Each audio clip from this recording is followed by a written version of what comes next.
যে মানুষটা হুটহাট করে জীবনে চলে আসতে চায় তার বিদায় বেলাটাও হুটহাট করেই হয়ে যায়।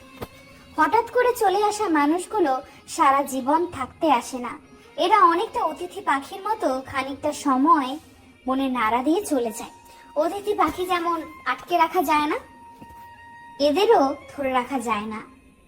যে জীবন থেকে চলে যেতে চায় তাকে যেমন জোর করে ধরে রাখতে হয় না, তেমনি ভাবে যে জীবনে হঠাৎ করে আসতে চায় তাকেও সাথে সাথেই গ্রহণ করতে হয় না।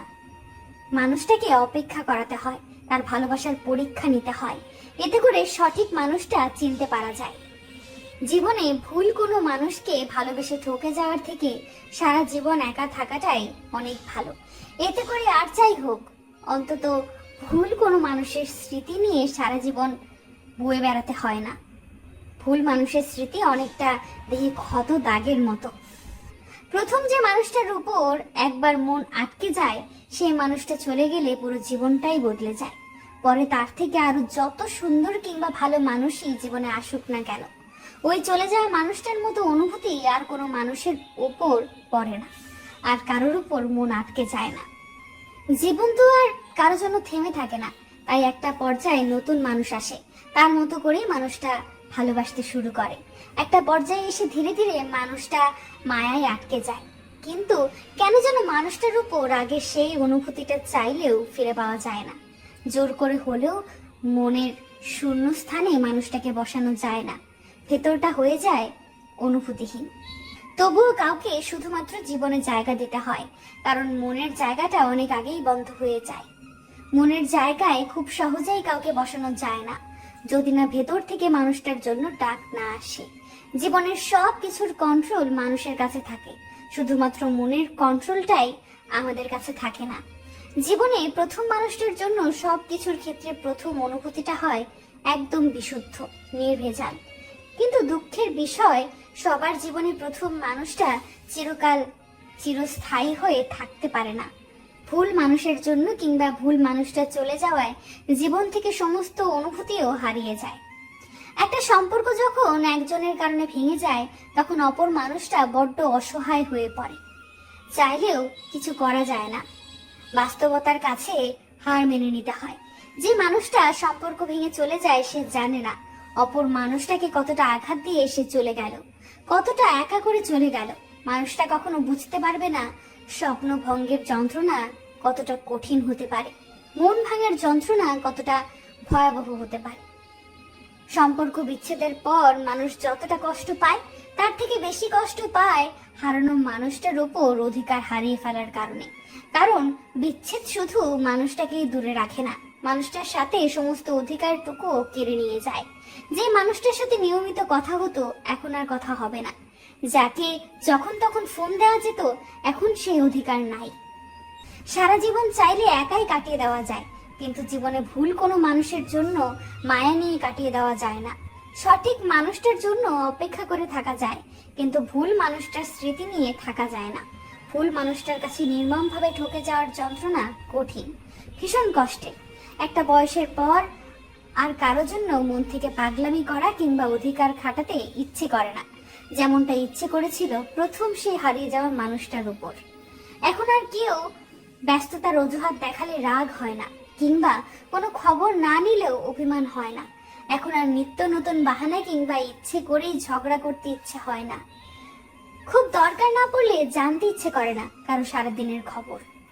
আগে সব আবেগের মাঝে ছিল, এখন সব বাস্তবতায় চলে আসছে। নির্দিষ্ট একটা সময়ের পর জীবনে অনেক কিছুই বদলে যায় মনের সব অনুভূতিও। ব্যস্ততার কারণে হোক কিংবা কখনো ভুল কোনো মানুষের প্রতারণার শিকার হয়ে মানুষটা যখন জীবনের মর্মটা বুঝতে পারে, তখন থেকে মানুষ উপলব্ধি করতে পারে নাটক কিংবা সিনেমার মতো জীবনের গল্পটা সাজানো যায় না।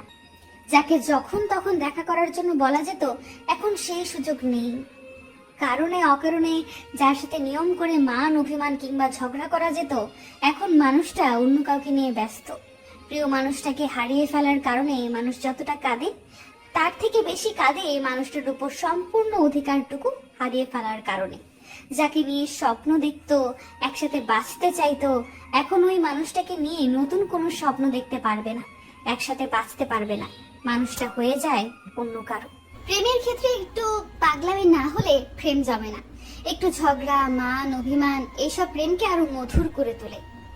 সব সময় সিরিয়াস কথাবার্তায় প্রেম জমে না, পাগলামি থাকতে হয়। পাগলামি ছাড়া প্রেম অনেকটা লবণহীন তরকারির মতো। সমস্যা হলো অনেকে পাগলামি বোঝে না। অনেকের কাছে পাগলামি এক ধরনের বিরক্তিকর মনে হয়, যার কারণে কেউ একজন পাগলামি করলে অপরজন এটাকে তিক্ততা অনুভব করে।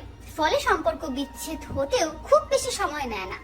যাদের কাছে পাগলামি বিরক্তিকর তারা অতি বাস্তববাদী মানুষ। বাস্তববাদী মানুষের প্রেম হয় না, হলেও টিকে না। পাগলামি কি, এটা কিভাবে আসে?